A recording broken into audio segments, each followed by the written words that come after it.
Hi நண்பர்களே, வாங்க இன்றைக்கி சூப்பரான ஒரு ரெசிபி ஒன்று பார்ப்போம். தக்காளி அதிகமாக இந்த சீசனில் கம்மியாக இருக்குன்ட்டு ஏகப்பட்டது வாங்கிட்டு வந்து கிடந்துச்சு. அதை என்ன செய்யலான்னு ஒரு ஐடியா பண்ணேன். பார்த்தேன் தக்காளி ஜாம் செஞ்சுருன்ட்டு ரெடி பண்ணிட்டேன். பார்த்துங்க, 4 தக்காளி வெட்டி வச்சுட்டேன். 4 தக்காளி வெட்டி வச்சுட்டேன்னா ஏலக்காய், கிராம்பு 4 நாள் எடுத்து பொடி பண்ணி வச்சுட்டேன். என்ன பண்ண போகிறோம்னா, ஒரு கப்பு தேவையான அளவுக்கு ஜீனி சேர்த்துங்க. ஜீனி அதிகமாக இருந்துச்சுன்னு ஈஸியாக இருக்கும்ட்டு ஜீனி எடுத்துட்டேன். உங்களுக்கு தேவையான அளவுக்கு எந்த அளவுக்கு சுகர் தேவையோ அந்த அளவுக்கு சேர்த்துக்கலாம், ஒன்றும் பிரச்சனை கிடையாது. சேர்த்துக்கிட்டு அடுப்பை பற்ற வச்சுக்கோங்க. அடுப்பை பற்ற வச்சுட்டு தூக்கி 4 தக்காளியும் அப்படியே தூக்கி வச்சுருங்க. இப்போக்கும் தண்ணி ஊற்றாதீங்க தக்காளிக்கு, ஏன்னா அதில் கொஞ்சம் ஒரு தண்ணி ஏற்கனவே தக்காளியில் இருக்கும். அதனால் தக்காளி ஃபுல்லாக அதில் உள்ள தண்ணி ரிலீஃப் பண்ணும்போது அந்த தண்ணியை போதுமானது. ஒரு 2 நிமிஷம் 3 நிமிஷம் கழித்து ஒரு அரை டம்ளர் தண்ணி ஊற்றுங்க. அரை டம்ளருக்கு மேலே ஊற்றாதீங்க. ஊற்றுனீங்கன்னா உங்களுக்கு கரெக்டான பதம் வந்துடும். அப்படின்னா ஒரு 3 நிமிஷம் கழித்து கொஞ்சம் நல்லா வேகட்டும். வேக விட்டதுக்கப்புறம்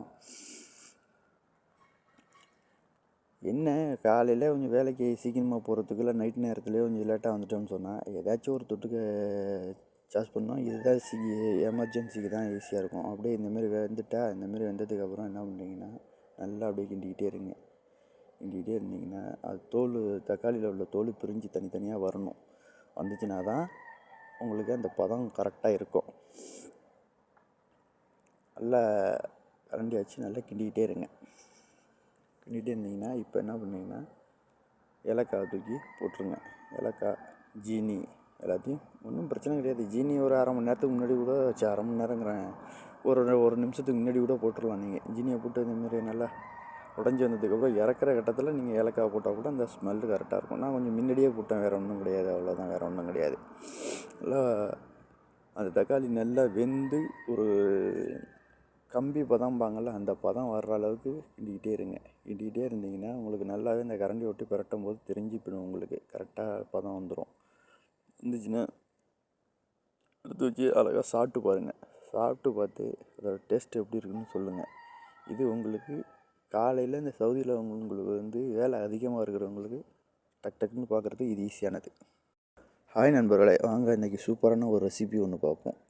தக்காளி அதிகமாக இந்த சீசனில் கம்மியாக இருக்குன்ட்டு ஏகப்பட்டது வாங்கிட்டு வந்து கிடந்துச்சு. அதை என்ன செய்யலான்னு ஒரு ஐடியா பண்ணேன். பார்த்தேன் தக்காளி ஜாம் செஞ்சுருன்ட்டு ரெடி பண்ணிட்டேன். பார்த்துங்க, 4 தக்காளி வெட்டி வச்சுட்டேன். 4 தக்காளி வெட்டி வச்சுட்டேன்னா ஏலக்காய், கிராம்பு